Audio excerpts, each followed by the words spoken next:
Hello everyone. Quick tutorial today on masking tools.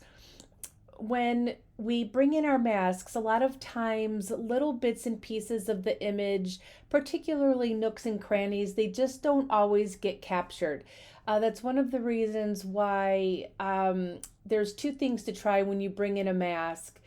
You can just use the select subject, but then also you can try here, you've got the select subject, but then you can also try object. And a lot of times you can add that on top of the select subject, but a lot of times the object tool seems to grab a little better.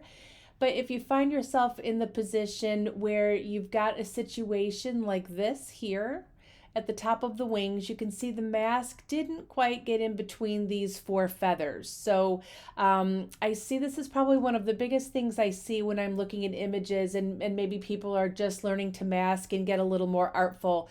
So these are some of the little things that can really make all the difference in your images. So what I'm going to do here is go over to the navigator tool, and I'm going to pull in at about 200%. That seems to work well for me. I can see what I'm doing and just focus on this one area. Then we're going to go over to the mask that we used here, and we are going to hit add, and I'm just going to use a brush. I've got the feather pretty wide open. Flow and density is somewhere in 70 some percent here, and then I'm just gonna go ahead and fill in these spaces.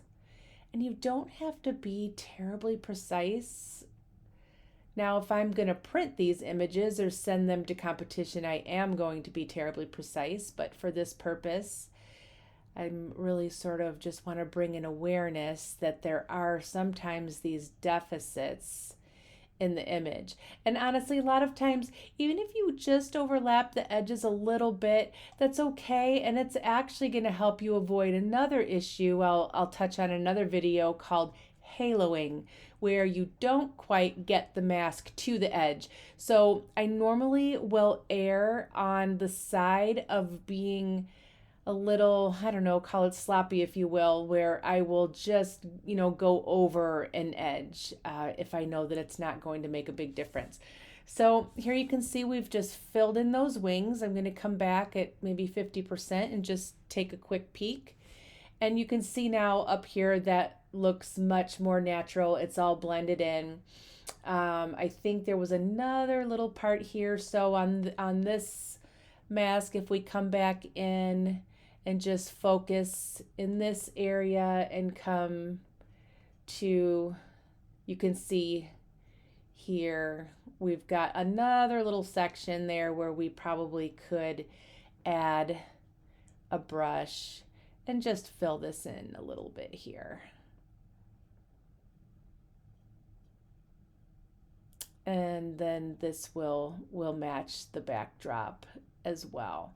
One of the biggest places I think I see this is in the bills and beaks. See how there's just a little bit of open space here? In this image, it's really not going to be a big deal.